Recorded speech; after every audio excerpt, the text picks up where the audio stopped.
भारत के 70 साल के इतिहास में कब हुआ है ऐसा? एक तारीख को स्कूल खुल रहा है, एक तारीख को संडे है, तो संडे को फंडे होगा। इतने कैबिनेट मंत्री, इतने PCS officer, education secretary, health secretary, किसी को यही ध्यान नहीं आया कि 1 नवंबर को संडे है। स्कूल खोलने का निर्णय हमने ले लिया है। 10वीं और 12वीं तक के स्कूलों को हम 1 नवंबर से सोशल डिस्टेंसिंग के साथ केवल 2 क्लास चलाएंगे। 1 तारीख से स्कूल खुलना है और 1 तारीख को ही संडे है। अब सरकार ने क्या तैयारी की है और सरकार जाने, हम बच्चों से पूछते हैं।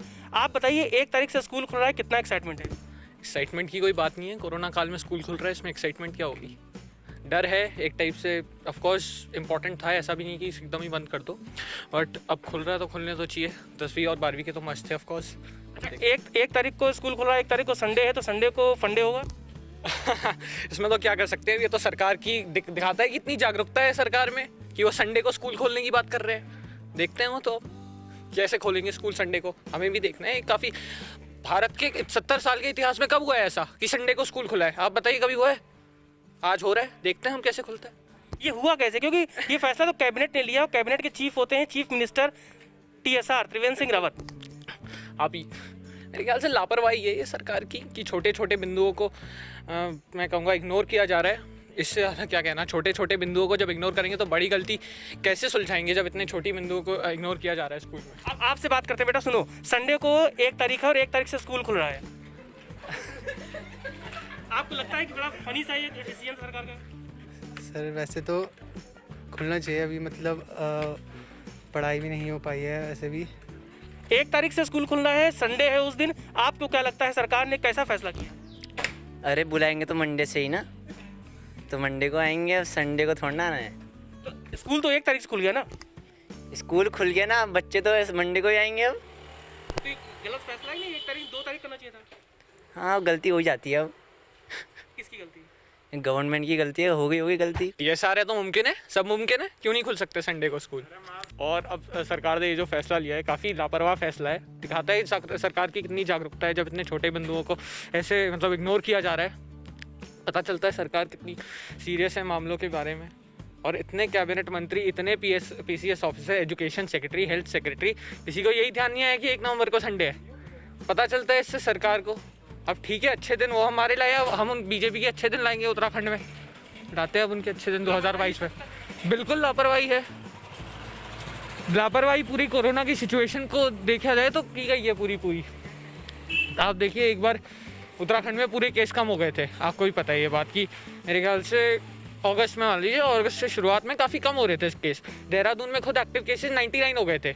उसके बाद जिस तरह से ये ग्राफ बढ़ा है, इससे साफ पता चलता है। और सरकार, ऐसा नहीं है कि ये अनलॉक की वजह से ऑफकोर्स थोड़ा बहुत डिप आया था, बट उत्तराखंड में जो एक मेजर कर्व का वो हुआ है, उससे साफ पता चल रहा है सरकार है।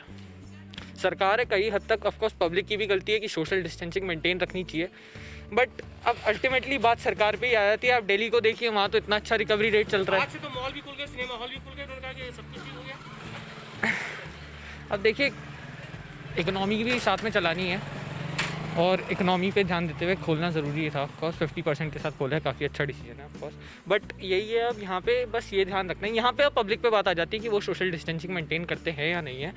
मेरे ख्याल से सरकार ने यहाँ पे लापरवाही की है। आप देखिए, अक्टूबर के महीने में हाईएस्ट डेथ हुई है, 203 डेथ हो चुकी हैं अभी अक्टूबर में। इससे पता चलता है इससे देहरादून का डेथ रेट 2.4 है, राष्ट्रीय है 1.50। इससे साफ पता चल रहा है क्या कर रही है हमारी सरकार। हेल्थ मिनिस्टर है ही कहाँ यहाँ उत्तराखंड में? हाँ वही है, कोई अलग से पोर्टफोलियो है यहाँ? हेल्थ मिनिस्टर मेरे ख्याल से फाइनेंस भी नहीं है यहाँ पे, आधे पोर्टफोलियो खाली पड़े हैं। मेरे ख्याल से अभी सरकार ने थानों में 10,000 पेड़ कटवाए जा रहे हैं वहाँ, उसके खिलाफ विरोध प्रदर्शन चल रहा। क्या सरकार ने कंसिडरेशन में भी लिया विरोध को? क्या सरकार ने इतना बोला कि हम एक कमेटी बैठाते हैं जिससे कुछ सस्टेनेबल डेवलपमेंट किया जाए? कि बोला सरकार ने कुछ बात की जाए? इतने प्रोटेस्ट चल रहे, इतने सोशल मीडिया पे इतना आउटरीच है सरकार के खिलाफ। एक बार बात तो करें, एक बार प्रोटेस्टर्स की बात तो सुने, काय का लोकतंत्र है ये फिर? आपके मन में इतना गुस्सा क्यों है? आप तो स्टूडेंट हो, अब आपको अगले साल फिर आपको ग्रेजुएशन में जाना है और जॉब के लिए सोचना होगा। आपको लगता है कि उत्तराखंड में जॉब भी मिलेगी? और जिस तरह से माहौल बन रहा है, लोग ताली थाली बजा रहे हैं, स्टूडेंट्स के मन में गुस्सा क्यों है? देखिए, जॉब तब होती है जब सबसे पहले तो यहाँ रहे स्टूडेंट्स। अब आप बात बताइए, अगर मेरे कल के दिन 95 से ऊपर आएंगे, मैं दिल्ली यूनिवर्सिटी जाऊँगा कि DAV जाऊँगा? आप ही बताइए। अब यहाँ की बात, लोग कहते हैं कि ये एजुकेशन वो कट ऑफ आई जा रही है। बात कट ऑफ की नहीं है, बात ये कि अच्छे कॉलेजेस कम है देश में। आप देखिए, अगर आप मान लीजिए उत्तराखंड में कौन से ऐसे कॉलेज है कि किसी के 96 आ गए तो वहाँ वो जाना प्रेफर करेगा। मुझे तो नहीं दिख रहे ऐसे कोई कॉलेज, प्राइवेट कॉलेजेस को छोड़ के, है ना। तो वही बात होती है, इसीलिए बाकी स्टेट्स पे कॉन्सेंट्रेशन ज़्यादा बढ़ जाता है हमारा, बच्चों का ह्यूमन रिसोर्स ज़्यादा बढ़ जाता है। इक्वल डिस्ट्रीब्यूशन की ज़रूरत है। अब जब तक हर स्टेट अपने अपने एजुकेशन के उसमें काम नहीं करेगा तब तक कैसे होगा। तो आपको लगता है कि एम्प्लॉयमेंट उत्तराखंड में हम उतना मिल सकता है जितना कि आप लोग कैलिबर है, जितना आप लोग की क्षमता है? दूसरे प्रदेशों में जाते हैं, आप लोग पलायन कर जाते हैं, उत्तराखंड में फैसिलिटीज़ बढ़ाने की ज़रूरत है। देखिए, हर स्टेट का अपना एक कैलिबर होता है। अब ऑफकोर्स यहाँ मैं ये प्रेफर नहीं करूँगा कि इंडस्ट्रीज़ आ जाए ज़्यादा, क्योंकि यहाँ की एक एनवायरनमेंट ब्यूटी, यहाँ का टूरिज़्म ही इसके एक जैसे कहते हैं रोज़गार बढ़ाएगा यहाँ का। तो ऑफकोर्स उसी तरीके से जाना चाहिए, और उस रास्ते में अगर युवाओं को रोज़गार मिल सकता है तो ज़रूर सरकार को कुछ ना कुछ तो एक पहल तो करनी ही चाहिए, जो कि मुझे दिखती नहीं है आज तक 20 सालों में जितनी भी सरकारें आई।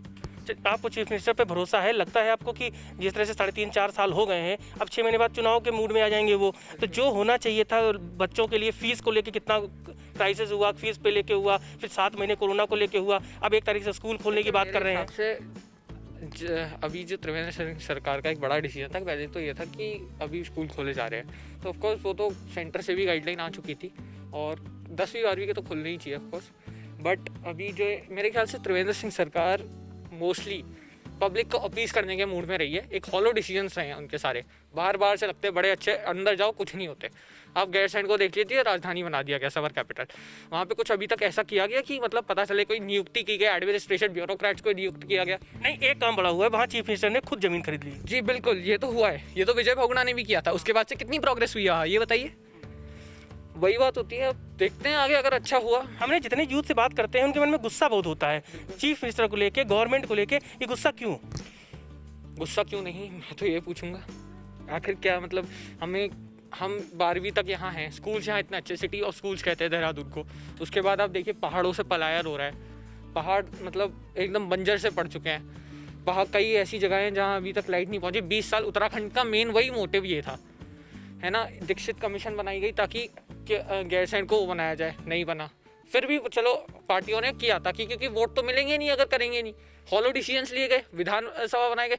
फिर वहाँ विधायकों ने क्या बोला जब बनाया गया कि ठंड लगती है हमें। अरे इसी अब जो बोल रही है सरकार कि गैरसैंण को इसलिए नहीं बना रही क्योंकि वहाँ एम्यूनिटीज़ नहीं है। हम वही तो बोल रहे हैं, तुम वहाँ आओ तभी तो एम्यूनिटीज़ आएंगी, बेसिक एम्यूनिटीज़। जब तक अपने तक नहीं आ जाता ना, तब तक कोई आदमी विकास नहीं करता। जब तक गैरसैंण में खुद नेता वहाँ बसेंगे नहीं, तब वो अपना विकास करेंगे ताकि गैरसैंण का विकास होगा, और तब जाके आसपास के गांव का भी विकास होगा। और गुस्सा क्यों ना हो, हम 12 साल यहाँ पढ़ते हैं, उसके बाद हमें दूसरे शहरों में भटकना पड़ता है। दिल्ली वालों को देखो, उनकी दिल्ली यूनिवर्सिटी है, मुंबई वालों को देखो, मुंबई यूनिवर्सिटी है। हर जगह एक ऐसा अच्छा खासा वो गवर्नमेंट कॉलेजेस हैं। यहाँ देखिए कौन से ऐसे गवर्नमेंट कॉलेज की कट ऑफ के बेस पे हमारा हो जाए। आपको पता है उत्तराखंड के जो चीफ मिनिस्टर थे पहले, निशंक जी, वो एचआरडी मिनिस्टर भी अब हो गए, शिक्षा मंत्री देश के हैं। तो आपको लगता है कि उनको यहाँ के लिए सोचना चाहिए था, लेकिन वो नहीं सोच पा रहे? उनके खुद के कॉलेज में तो अभी प्रोटेस्ट चल रहे थे 1 साल पहले तक कि फीस बढ़ गई है, फीस बढ़ गई है। अब वो तो साफ दर्शाता है उनका नज़रिया कैसा है उत्तराखंड के खिलाफ। एक सेंटर में जाके लगता है भूल ही गए उत्तराखंड को। अच्छा, आपको एजुकेशन मिनिस्टर जो स्टेट के हैं उनके बारे में पता है कि उनका पोर्टफोलियो क्या है, कैसे है? अरविंद पांडे नहीं, इतना तो आइडिया नहीं है। आपको क्या एक्सपेक्टेशन है? देखिए अभी तक कुछ खास ऐसा तो किया नहीं है जिससे मैं कहूँगा कि रिफॉर्म हो गया, और ऐसा भी नहीं है कि करके ना दिखाया हो। कई जगह मैं देखता हूँ, कई स्टेट्स पे मैं देखता हूँ कि स्कूल्स की हालत अच्छी करी जाती है। यहाँ में सरकारी स्कूल्स की अभी भी वही हालत है, कुछ नया दिखने। कल दिल्ली में रिजल्ट आया है सीबीएसई का, 99% बच्चे वहाँ पास हुए हैं गवर्नमेंट सेक्टर के। आपको लगता है कि बड़ा रेवोल्यूशन होना चाहिए गवर्नमेंट सेक्टर में? बिल्कुल, बहुत सारा। इसीलिए तो मेरे ख्याल से आम आदमी पार्टी पे अच्छा खासा बेस है अभी यहाँ उत्तराखंड में। मेरे ख्याल से भला ही वो जीते ना, इतना कह नहीं सकते, बट कहीं ना कहीं अपना बेस अच्छा बना रहे हैं वो उत्तराखंड में। और वही बात है कि करके दिखाया। आज तक हम सोचते थे कि फाइल अटकी रहती है, ये वो होता है, विकास तो भाई 5-6 साल में एक बार हो गया तो 1-2 हो जाएंगे। बट जब दिल्ली में अब करके दिखा दिया है तो हमारे पास एक एग्जाम्पल है कि वो कर सकते तो हम क्यों नहीं कर सकते, है ना। दिल्ली की पॉपुलेशन उत्तराखंड से ज़्यादा है, लेकिन उत्तराखंड इसलिए हमारे पास कहीं ना कहीं एक एडवांटेज है उनसे ज़्यादा कि पॉपुलेशन ज़्यादा कंट्रोल, तो फिर भी हम ऐसा कर रहे। तो आप एक उत्तराखंडी होने के नाते आपको लगता है कि अब आपका समय आ गया है, अब आप पलायन कर जाएंगे क्योंकि फ्यूचर आपको आगे बाहर कहीं देखना है? सर अब चाहते तो हम भी नहीं हैं। अपनी मातृभूमि, अपनी कर्मभूमि को कौन छोड़ना चाहता है, बट अब वही है क्या करें हम। मतलब क्या मजबूरी है ना हमारी, कोई एंट्रेंस एग्ज़ाम देंगे तब भी बाहर ही मिलना है ना। अब यहाँ हम अच्छी कट ऑफ ले भी आए तो कहाँ है यहाँ इतनी अच्छी यूनिवर्सिटीज़ की हम वहाँ जाएँ, दिल्ली यूनिवर्सिटी के स्तर की या मुंबई यूनिवर्सिटी के स्तर की। हम क्या, आप ही बताइए सर, मजबूरी है हमारी भी, हम क्या करें। चीफ मिनिस्टर से क्या कहेंगे? चीफ मिनिस्टर साहब क्या कहना, 4.5 साल तो बीत गए, अगला टर्म हम दे नहीं, मैं तो नहीं दे रहा हूँ।